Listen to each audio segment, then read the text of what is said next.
Salut à tous, c'est Monor, bienvenue dans cette nouvelle vidéo. Je viens d'arriver à l'aéroport de Genève qui est juste derrière moi pour partir sur un nouveau voyage.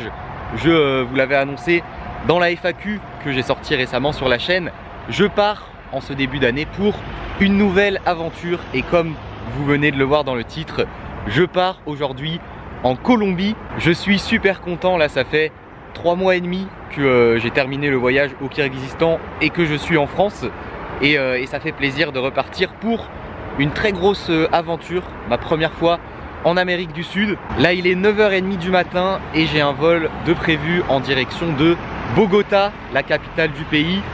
J'ai payé 575 € pour l'aller-retour et c'est avec la compagnie Air Canada. Ça va être un très long voyage parce que là dans un premier temps j'ai un vol qui fait Genève-Montréal en 8h30, ensuite une escale de 6h30 à Montréal et après Montréal-Bogota, 6h30 de vol, ce qui fait quasiment 22 heures de voyage pour arriver à destination. Ça va être très long et très fatigant, mais je suis motivé et très content de partir. Là je vais vite aller me réchauffer dans l'aéroport parce qu'il fait très froid aujourd'hui. Je suis parti, il faisait -5 degrés, il devrait faire beaucoup plus chaud. Une fois arrivé à destination, c'est parti, direction la Colombie.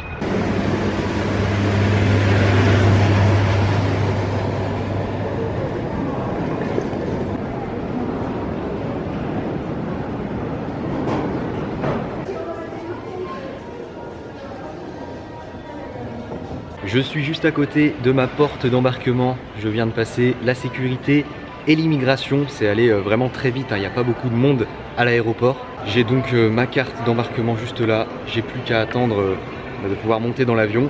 Ce qui est bien pour la Colombie, c'est que j'ai pas eu besoin de faire de test PCR. Il y a juste un vaccin, en fait, un justificatif de 2 doses de vaccin qui est demandé. Il faut remplir un genre de petit formulaire en ligne, un truc très basique avec numéro de passeport, nom, prénom, un truc qui se fait en 5 minutes que j'ai fait hier. Et c'est tout, rien d'autre est demandé. J'ai juste besoin d'un AVE qui est le visa pour le Canada parce que je fais une escale au Canada. Ça coûte 5 € et ça se fait très facilement sur internet aussi. Donc la Colombie, en ces temps de Covid, c'est un pays très simple dans lequel on peut se rendre sans avoir besoin de faire un test. Il n'y a pas de jour de quarantaine. Enfin, c'était vraiment un des pays les plus simples où aller en ce moment. C'est en partie pour ça que j'ai choisi cette destination.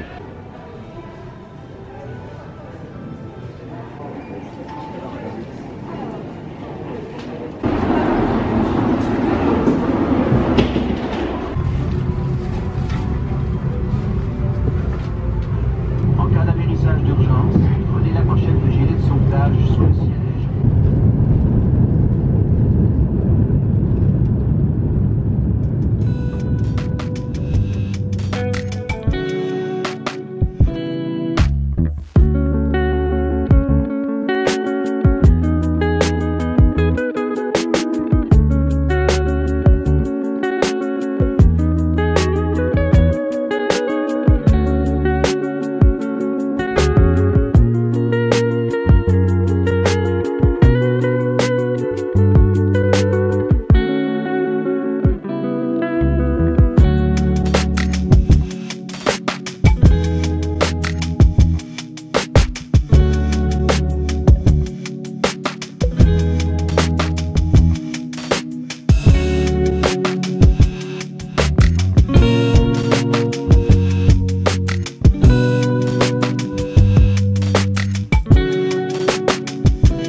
Je viens d'atterrir à l'aéroport de Montréal. Le premier vol s'est très bien passé. Ça fait bizarre quand même d'être de retour à Montréal, même si c'est que pour une escale et que je vais pas sortir de l'aéroport.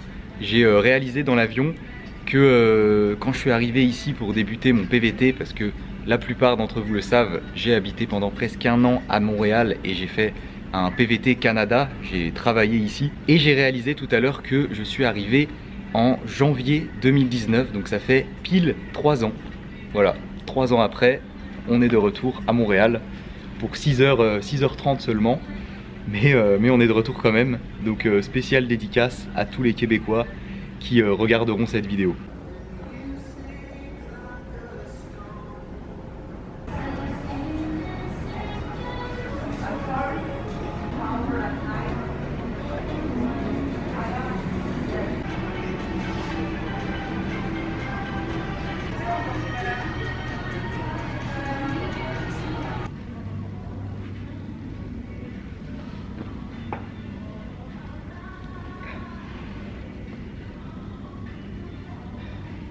Je vais pouvoir embarquer dans environ 30 minutes. C'était vraiment très long cette escale. Je me suis posé un moment dans le bar où j'ai bu ma bière. Après j'ai fait un tour dans l'aéroport, j'ai même fait plusieurs tours. Et sur la fin j'ai trouvé ce fauteuil ultra confortable sur lequel j'ai fait une petite sieste.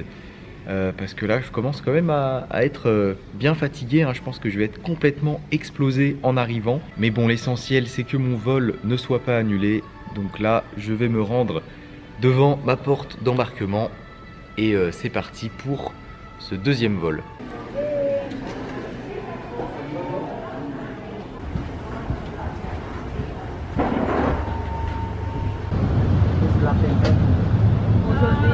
Aujourd'hui, non, hier.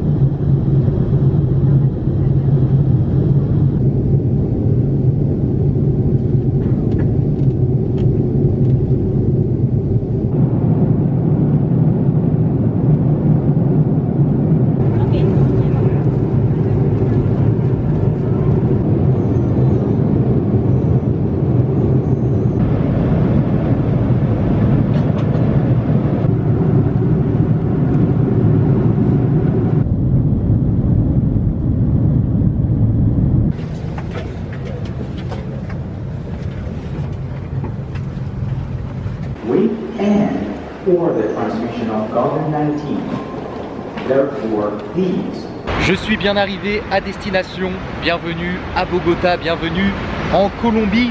Tout s'est très bien passé, que ce soit le vol ou le passage à l'immigration. Là je suis juste devant l'aéroport, il est presque 5 h du matin, mon vol a atterri à 4 h. En fait j'ai réservé un logement sur Booking et j'ai parlé avec eux par message hier déjà. Et je leur ai demandé si c'était possible de prendre ma chambre direct quand j'arrive, donc entre 5 et 6 h du matin. Ils m'ont dit qu'il n'y avait pas de souci. Là, je vais tout de suite aller prendre un taxi, hein, comme vous le voyez. Il y en a plein ici derrière moi. Je me suis renseigné sur les tarifs pour pas me faire arnaquer. Normalement, je devrais en avoir pour l'équivalent de 5 €. Donc, ce qui fait à peu près 20 000 pesos, puisque ici, la monnaie locale, c'est le peso colombien. Ça fait 22 heures que je suis parti de l'aéroport de Genève et ça fait quasiment 25 heures que je suis parti de chez moi en France. Donc ça doit se voir sous mes yeux. Là j'en peux plus, donc je vais me dépêcher de rejoindre mon logement pour aller faire une bonne sieste.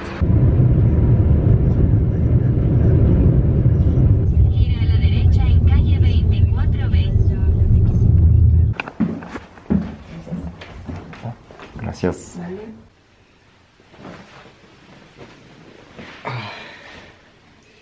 Ça fait du bien d'être arrivé. Ça a pris une quinzaine de minutes pour venir ici depuis l'aéroport. L'aéroport est vraiment proche du centre-ville, donc ça c'est très pratique. Là je suis du coup dans une toute petite chambre mais qui fait très bien l'affaire. Je suis très proche du centre-ville, très bien placé et je paye seulement 10 € la nuit avec le petit déjeuner compris. J'ai donc un lit, une place avec la télé en face et juste là une douche et les toilettes. Il y a un décalage horaire de 6 heures par rapport à la France ici en Colombie. Donc là en France il est quasiment midi, ce qui veut dire que ça fait plus de 30 heures que je suis debout. J'en peux plus, donc je vais pas trop m'attarder. Je vais directement aller me coucher. Mais ce n'est pas la fin de cette vidéo. Tout à l'heure du coup on va découvrir ensemble cette ville de Bogota. Allez, bonne nuit. Il est 13 h, je viens de me réveiller et de prendre une douche. Ça m'a fait vraiment du bien de dormir. Là je suis plutôt en forme et j'ai très faim par contre. Donc je vais directement sortir et aller chercher un endroit pour manger.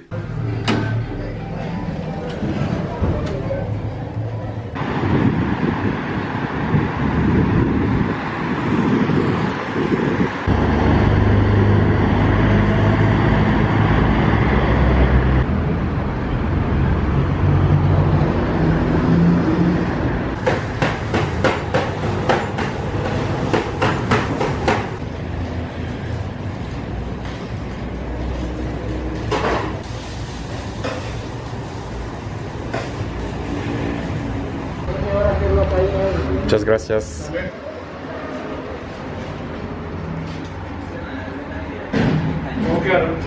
Je suis sorti du logement, j'ai juste traversé 2 rues, j'ai marché à peine 5 minutes et j'avais vraiment trop faim. Du coup le premier restaurant devant lequel je suis passé, je me suis arrêté.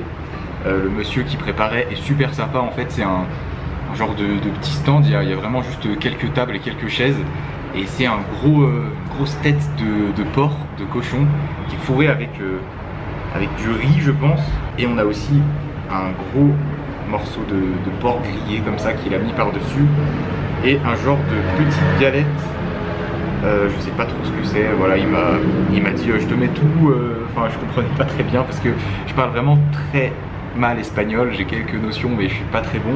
Et ici les gens parlent pas très bien anglais, voire quasiment pas, enfin, à part quand je suis arrivé à l'aéroport, sinon c'est compliqué. Il m'a dit qu'il fallait presser du citron vert par-dessus, ce que je vais faire tout de suite.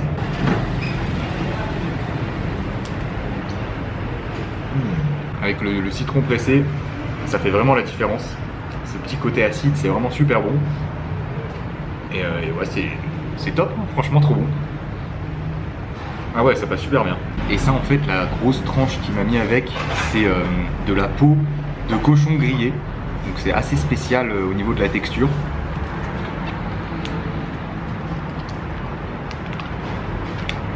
Un peu difficile à manger, mais c'est pas mal. Et toujours du coup avec le petit goût de citron vert que j'ai mis par-dessus tout à l'heure. Un poquito, Gracias. un poquito. Oh, limón. Ok, Y un poquito. ok. Gracias.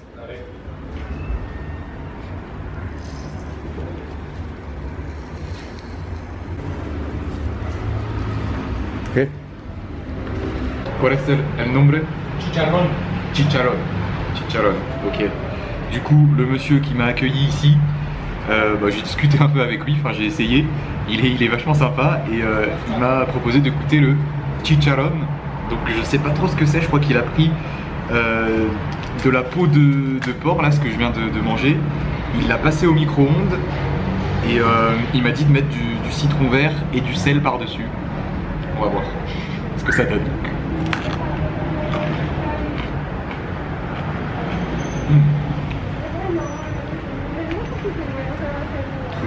Bien.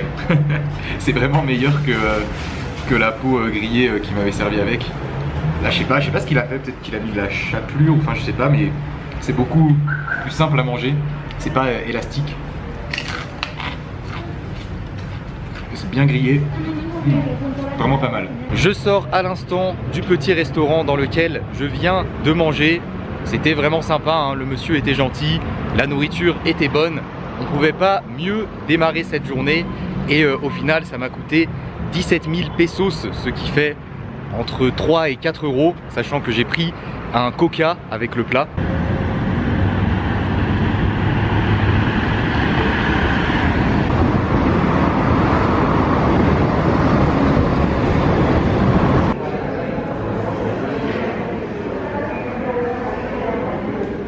Je sors à l'instant d'un magasin Movistar qui est juste derrière moi. Il s'agit d'un des opérateurs téléphoniques les plus connus ici en Colombie. Et je suis venu ici pour m'acheter une carte SIM et avoir internet sur mon téléphone. C'est quelque chose que normalement je fais directement en arrivant à l'aéroport. Mais comme je suis arrivé de nuit, tous les commerces étaient fermés. Donc j'en ai repéré un sur internet avec la Wi-Fi à mon logement. Et je suis venu pour acheter ma carte SIM et ça a pris vraiment beaucoup de temps parce qu'il y avait beaucoup de monde et le personnel parle pas anglais, moi je parle pas très bien espagnol, donc c'était assez compliqué pour qu'ils m'expliquent comment ça fonctionne. Mais bon, là ça y est, j'ai ma carte SIM, donc j'ai internet et j'ai un numéro de téléphone colombien. J'ai payé l'équivalent de 6,50 € pour 7,5 gigas d'internet. J'aurais sûrement besoin de plus, mais ça peut se recharger sur des machines qui sont à l'intérieur des magasins de l'opérateur.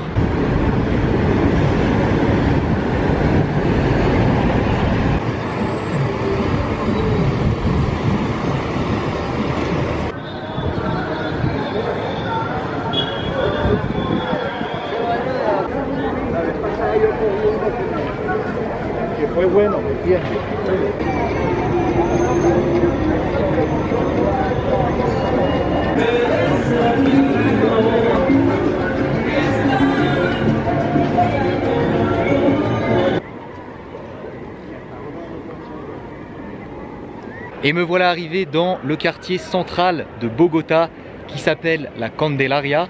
Là je suis sur la Plaza de Bolívar qui est la place principale de la ville, comme vous pouvez le voir. C'est très joli, hein. On a cette belle cathédrale derrière et sinon c'est une grande place avec plein de beaux bâtiments tout autour. La Candelaria du coup c'est vraiment le quartier qu'il faut absolument visiter à Bogota. Je suis arrivé par là-bas, je me suis très rapidement baladé dans les rues, je vous ai fait quelques images. Il y a plein de vendeurs avec des petits stands qui vendent des vêtements, de la nourriture et plein de choses en tout genre. J'aime beaucoup l'ambiance, c'est très sympa, très animé. Je vais donc me balader un peu ici pour cette fin de journée. Juste avant, je vous donne quelques chiffres que j'ai en tête. Bogota, c'est une ville de un peu plus de 7 millions d'habitants et il s'agit d'une des capitales les plus hautes du monde en termes d'altitude puisque on est ici à 2600 mètres. C'est pour ça qu'il fait pas forcément très chaud. Enfin bon, il fait bon, hein. J'arrive de la France où il faisait moins 5 degrés quand je suis parti.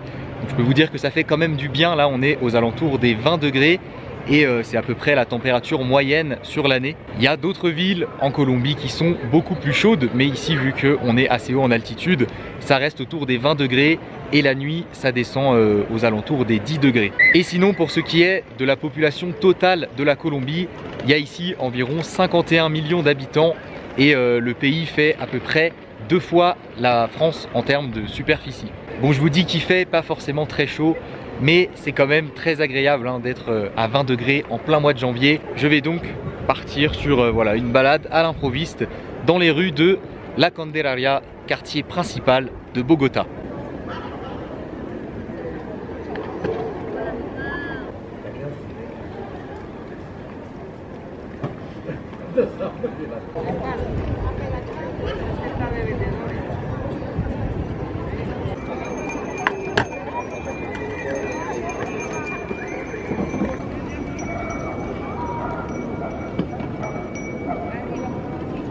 Franchement j'aime beaucoup cette place, surtout là depuis le côté où je suis, on a une bonne vue sur cette cathédrale qui s'appelle la cathédrale Primada de Colombia.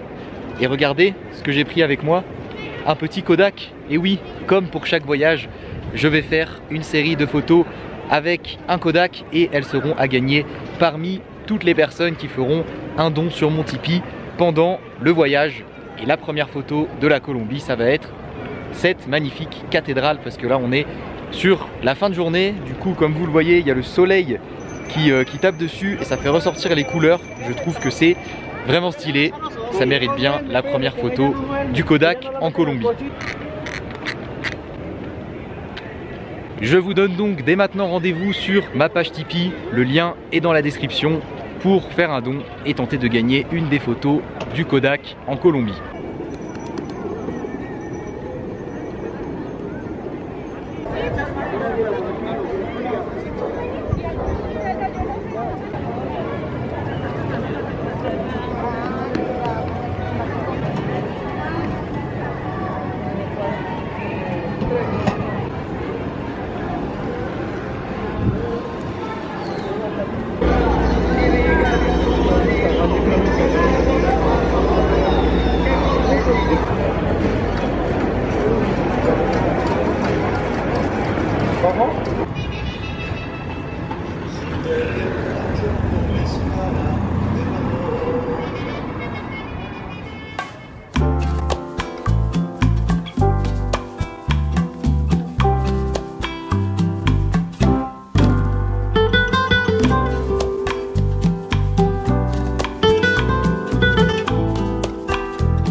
Voilà, j'ai fini de me balader dans ce quartier de la Candelaria.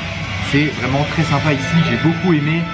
Surtout les rues avec les façades des bâtiments colorés, je vous ai fait pas mal d'images. Bon, après c'était vraiment juste une première approche, hein. Je me suis baladé comme ça au feeling, mais je pense qu'il y a plein de rues et de petits endroits que j'ai pas encore explorés. Je vais pouvoir approfondir la découverte demain, je pense. Mais bon, c'était en tout cas une bonne première approche. Là, la nuit vient de tomber, il est 18h30 et je suis rentré dans un bar un peu au hasard pour boire un coup parce qu'il faut quand même que je fête mon arrivée en Colombie et je vais sûrement manger ici aussi parce que en fait ici à Bogota c'est pas très recommandé de se balader tout seul à pied la nuit parce que c'est assez dangereux. Santé, vive la Colombie et vive Bogota.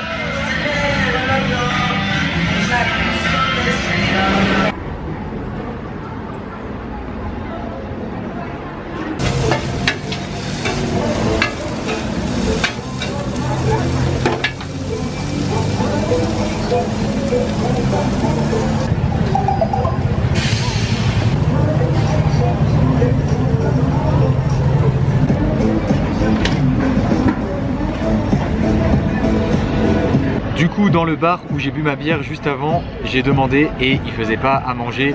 Donc je suis sorti et juste en face, à peine 1 minute à pied, je suis tombé sur un petit espace avec des tables et des chaises en extérieur et 2-3 food trucks qui faisaient à manger.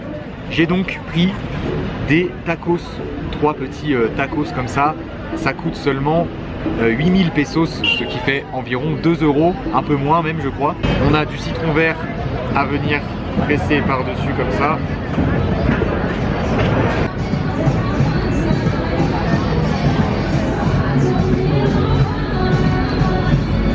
Ah, ça passe super bien. Il y a des petites herbes avec aussi qui ont beaucoup de goût. C'est des oignons, du poulet et on a bien le goût du citron vert par-dessus. Buenas noches.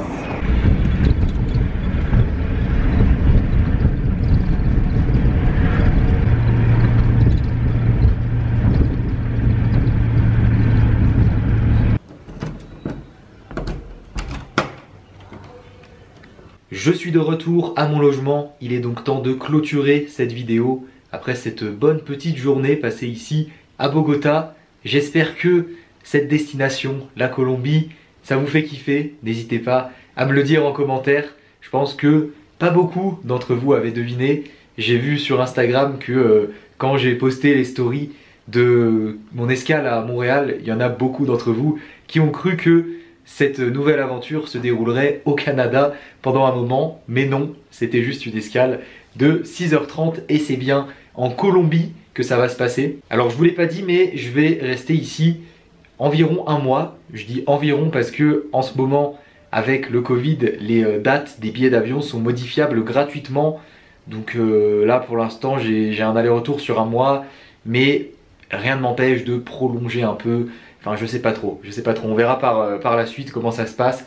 S'il y a d'autres choses que j'ai pas faites et que j'ai envie de voir sur la fin de mon voyage, je prolongerai et je resterai un peu plus, mais en gros, ce sera un mois minimum. Ce qui veut dire que sur les 30 prochains jours, vous allez avoir une vidéo par jour sur la chaîne. Et ça fait plaisir, parce que oui, comme je vous l'avais annoncé dans la FAQ, je vais sortir les vidéos en temps réel pour cette aventure en Colombie. Alors par contre là je suis complètement claqué et je me dis que j'ai le montage de cette vidéo là à faire. Il va falloir de la motivation, surtout sur le début du voyage avec le décalage horaire, tout ça. Mais je suis motivé pour divertir le peuple au mieux.